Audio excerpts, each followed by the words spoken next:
Riwayat hidup Rashid Ridha. Rashid Ridha adalah seorang ulama dan reformasi Islam, lahir di Qalamun dekat Tripoli. Ia mendapat pendidikan agama sejak dini. Ridha terinspirasi oleh Muhammad Abduh dan Jamaluddin Al-Afghani yang mendorongnya untuk memperjuangkan pembaruan dalam Islam.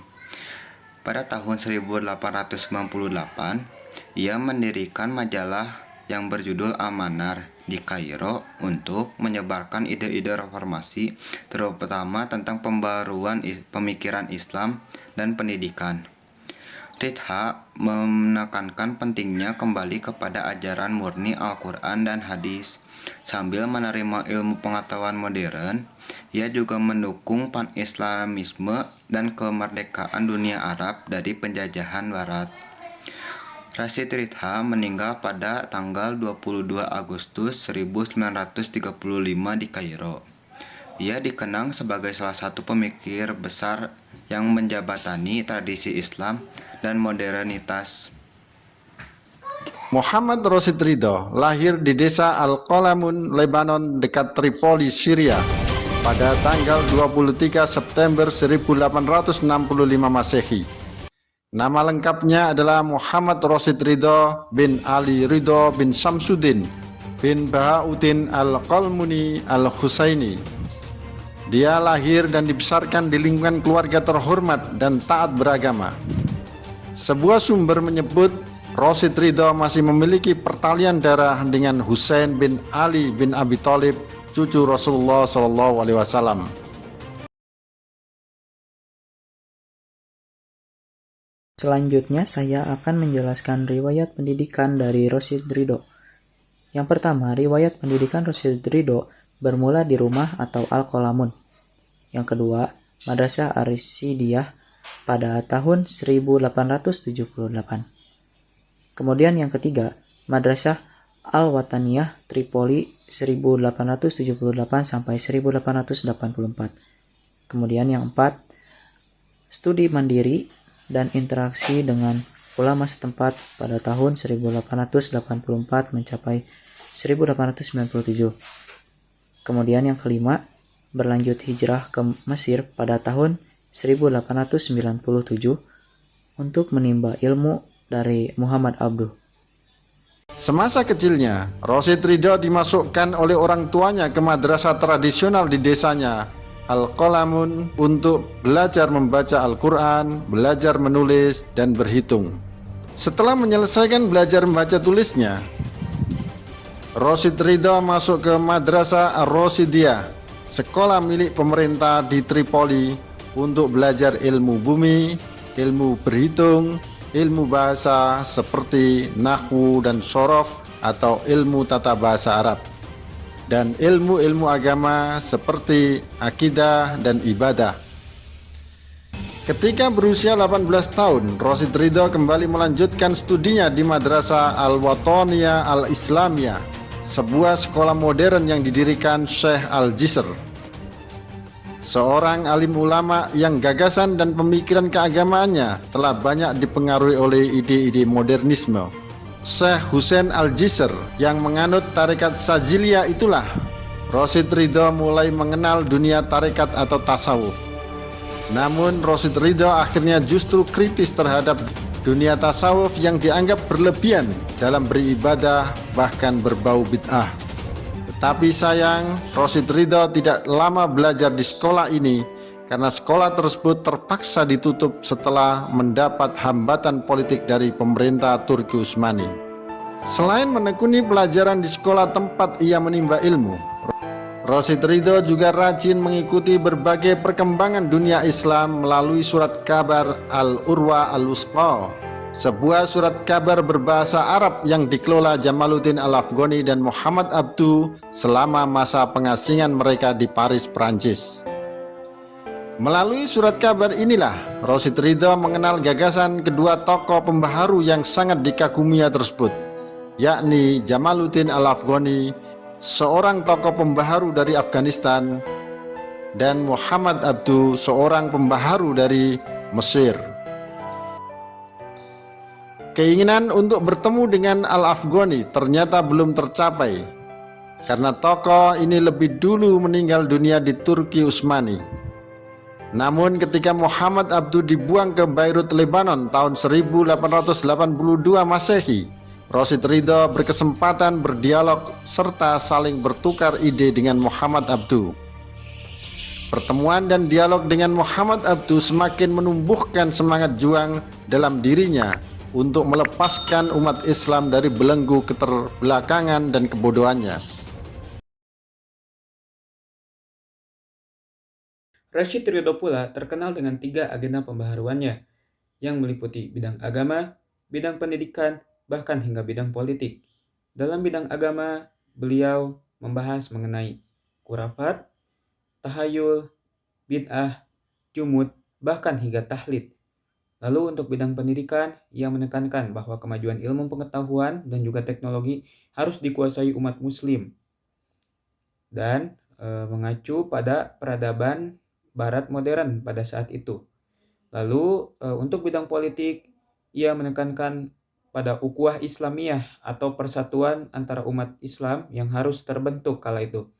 Lalu sebagai sistem pemerintahan yang efektif, beliau memikirkan mengenai sistem pemerintahan khilafah atau kekhalifahan pada masa Rasulullah Khulafaur Rasyidin.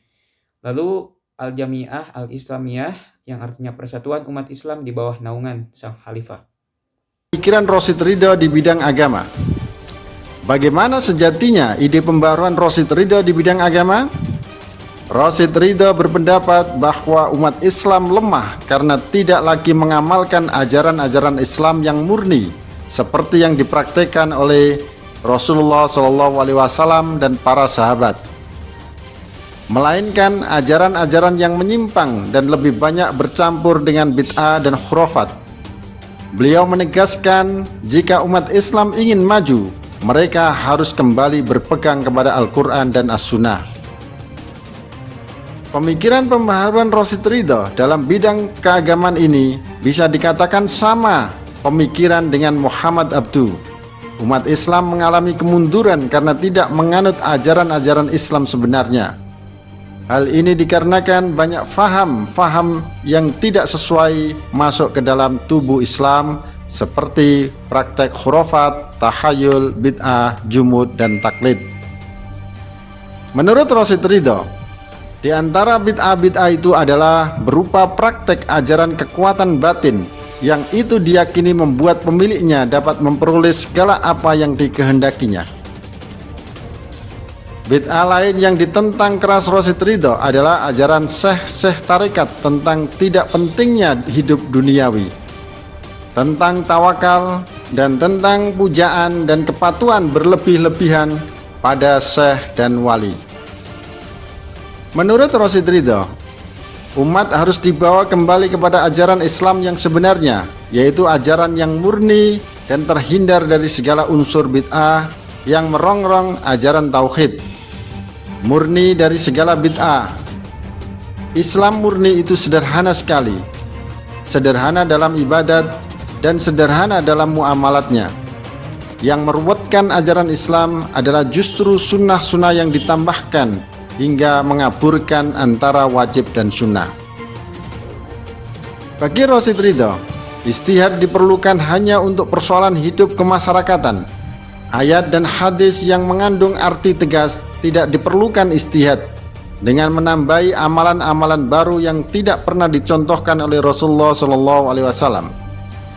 Akal dapat dipergunakan terhadap ayat dan hadis yang tidak mengandung arti tegas dan terhadap persoalan-persoalan yang tidak disebut dalam Al-Quran dan Al-Hadis. Oleh karena itu, disinilah letak dinamika Islam menurut faham Rashid Ridho. Kedua, di bidang pendidikan. Bagaimana ide pembaharuan Rashid Ridho di bidang pendidikan? Di bidang pendidikan, Rashid Ridho berpendapat bahwa umat Islam akan maju jika menguasai bidang ini. Karena itu, Rashid Ridho sangat antusias memandang kemajuan ilmu pengetahuan, teknologi, dan peradaban barat yang modern. Oleh Rashid Ridho, ilmu-ilmu pengetahuan umum dimasukkan ke dalam lembaga pendidikan milik umat Islam. Oleh karenanya, dia banyak menghimbau dan mendorong umat Islam menggunakan kekayaannya untuk pembangunan lembaga-lembaga pendidikan. Di bidang ini, Rasyid Ridho pun berupaya memajukan ide pengembangan kurikulum dengan muatan ilmu-ilmu agama dan umum. Dan sebagai bentuk kepeduliannya, dia mendirikan sekolah di Kairo pada tahun 1912, diberi nama Madrasah Ad-Da'wah wal Irsyad. Ketiga, di bidang politik. Bagaimana ide pembaharuan Rasyid Ridho di bidang politik? Ide dan gagasan Rasyid Ridho di bidang politik sangat menarik disimak. Tetapi sayang, ada pihak tertentu khawatir menyampaikan hingga menghapus materi ini dari buku pelajaran kurikulum pendidikan saat ini karena dianggap sensitif. Ada apa dan mengapa gagasan politik Rasyid Ridho dianggap berbahaya hingga muncul kekhawatiran tersebut? Baiklah, tidak apa-apa, akan saya sampaikan di sini dengan maksud hanya sebagai materi pelajaran semata. Tidak ada misi apapun, apalagi muatan politik di dalamnya. Biar generasi muslim saat ini, juga generasi mendatang, tahu sebenarnya gagasan Rasyid Ridho itu seperti apa. Tidak perlu ada yang harus ditutup-tutupi. Hanya itu niatan saya menyampaikan dalam kesempatan kali ini, dan mohon maaf bila ada yang tidak berkenan. Dalam bidang politik, Rasyid Ridho sangat tertarik dengan ide atau gagasan ukhuwah Islamiyah atau persaudaraan Islam. Sebab dia banyak melihat penyebab kemunduran Islam antara lain karena perpecahan yang terjadi di kalangan umat Islam itu sendiri. Untuk itu, dia menyeru umat Islam agar bersatu kembali di bawah satu keyakinan, satu sistem moral, satu sistem pendidikan, dan tunduk dalam satu sistem hukum dalam satu kekuasaan yang berbentuk negara. Namun negara yang diinginkan bukan negara konsep barat, melainkan negara dalam bentuk khilafah atau kekhalifahan seperti bentuk pemerintahan Khulafaur Rasyidin. Dia menganjurkan untuk membentuk organisasi Al-Jami'ah Al-Islamiyah atau Persatuan Umat Islam di bawah naungan khalifah.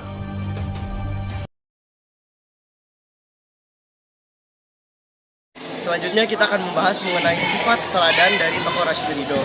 Nah, di sini yang pertama ada sifat berani.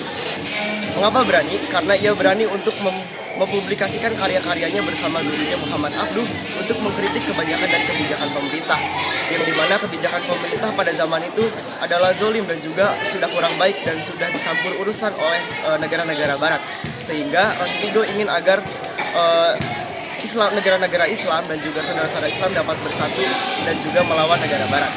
Kemudian yang kedua adalah sifat pantang menyerah, karena Rasyid Ridho pernah untuk berusaha untuk menyambungkan hubungan diplomatik yang telah terputus selama 10 tahun antara kerajaan Mesir dan juga kerajaan Hijaz, yang dimana pada tahun 1926 terjadi konflik antara kerajaan Mesir dan juga kerajaan Hijaz saat kerajaan Mesir menghantarkan kain Ka'bah, yang dimana mereka membawa 3.000 tentara dan juga alat-alat musik yang membuat orang-orang Arab marah, dan sehingga kerajaan Hijaz dan kerajaan Mesir pun terlibat dalam konflik selama 10 tahun.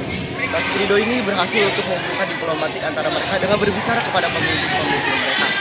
Yang ketiga adalah sifat amanah. Kemudian yang keempat adalah sifat kritis. Kenapa kritis? Karena saat ia sudah besar, ia berani untuk mengkritik tempat tinggalnya sendiri, yang dimana di tempat daerah tinggal tersebut terdapat sebuah tarekat yang mengajarkan agama Islam, namun dengan tambahan ibadah-ibadah yang tidak perlu atau tidak sesuai dengan apa yang diajarkan oleh Rasulullah SAW. Sehingga Rasyid Ridho ini berusaha untuk memurnikan kembali ajaran-ajaran agama Islam. Di Lebanon, Rasyid Ridho mencoba menerapkan ide-ide pembaharuan yang diperolehnya. Namun upayanya mendapat tentangan dan tekanan politik dari Turki Utsmani yang tidak menerima ide-ide pembaharuan yang dilontarkannya. Akibat semakin besarnya tantangan itu, akhirnya tahun 1898 Masehi, Rasyid Ridho pindah ke Mesir mengikuti gurunya Muhammad Abduh yang telah lama tinggal di sana. Di kota inilah Rasyid Ridho langsung menemui Muhammad Abduh dan menyatakan keinginannya untuk menjadi murid dan pengikut setia Muhammad Abduh. Sejak saat itu, Rasyid Ridho merupakan sosok murid paling dekat dan setia kepada Muhammad Abduh. Rasyid Ridho pun banyak berinteraksi dengan Muhammad Abduh sebagai gurunya. Pergulatan ilmiah dengan Muhammad Abduh menjadikan waktu Rasyid Ridho semakin sibuk menambah pengetahuannya tentang pembaharuan Islam. Dalam suatu kesempatan, Rasyid Ridho menyampaikan keinginannya menerbitkan majalah Al-Manar, melanjutkan penerbitan majalah Al-Urwatul Wusqa yang dibredel atau dilarang terbit oleh penjajah Eropa. Tujuan Rasyid Ridho menerbitkan majalah Al-Manar untuk mengadakan pembaruan melalui media cetak yang di dalamnya berisikan bidang agama, sosial, ekonomi, memberantas tahayul dan faham bid'ah yang masuk ke dalam kalangan umat Islam, serta menghilangkan faham fatalisme, faham-faham salah yang dibawa oleh tarekat tasawuf, selain juga bertujuan untuk meningkatkan mutu pendidikan dan membela umat Islam terhadap permainan politik penjajah negeri barat. Majalah Al-Manar terbit perdana tanggal 17 Maret 1898 Masehi. Majalah ini terbit secara berkala, memuat 8 halaman dalam satu edisinya. Majalah ini tidak hanya berisi artikel pemikiran Muhammad Abduh dan Muhammad Rasyid Ridho, tetapi juga banyak penulis lain yang terlibat menulis di majalah Al-Manar. Di majalah Al-Manar pun Rasyid Ridho menulis dan memuat karya-karya tulisan yang menentang pemerintahan absolut kerajaan Turki Utsmani. Selain itu juga memuat tulisan-tulisan yang menentang politik penjajah Inggris dan Prancis yang memecah belah dunia Arab di bawah kekuasaan mereka. Setelah menerbitkan majalah Al-Manar, Rasyid Ridho juga masih aktif menulis dan mengarang berbagai buku dan kitab. Beliau sempat mengajukan saran kepada gurunya Muhammad Abduh agar menafsirkan kitab suci Al-Quran dengan penafsiran modern yang relevan dengan perkembangan zaman. Melalui kitab tafsir yang rutin dilakukan di Universitas Al-Azhar, Mesir, Rasyid Ridho selalu mencatat ide-ide pembaharuan yang muncul dalam kuliah yang diberikan Muhammad Abduh. Selanjutnya, catatan-catatan itu disusun secara sistematis dan diserahkan kepada sang guru untuk diperiksa kembali. Selesai diperiksa dan mendapat pengesahan, barulah tulisan itu diterbitkan dalam majalah Al-Manar. Kumpulan tulisan mengenai tafsir yang memuat majalah Al-Manar inilah yang kemudian dibukukan menjadi Tafsir Al-Manar. Tetapi sayang, pengajaran tafsir yang dilakukan Muhammad Abduh di Universitas Al-Azhar Mesir hanya sampai pada surat An-Nisa ayat 125 dan merupakan jilid ketiga dari seluruh tafsir Al-Manar. Hal ini karena Muhammad Abduh telah dipanggil ke hadirat Allah Subhanahu wa taala, meninggal dunia di tahun 1905 Masehi, sebelum menyelesaikan penafsiran seluruh isi Al-Quran. Maka untuk melengkapi tafsir tersebut, Rasyid Ridho melanjutkan kajian tafsir sang guru tersebut hingga selesai. Rasyid Ridho meneruskan penulisan sesuai dengan jiwa dan ide yang dicetuskan oleh Muhammad Abduh. Inilah tafsir yang kemudian dibukukan sebagai Tafsir Al-Manar yang menjadi karya Muhammad Abduh bersama muridnya Rasyid Ridho. Tafsir monumental tersebut hingga kini menjadi rujukan umat Islam di seluruh dunia, bahkan telah memberikan penerangan bagi kemajuan umat Islam di seluruh dunia, termasuk di Indonesia, hingga dunia Islam bangkit dan mendapatkan kemerdekaannya. Selain tafsir Al-Manar, masih banyak karya pemikiran yang dihasilkan Rasyid Ridho semasa hidupnya. Di antaranya adalah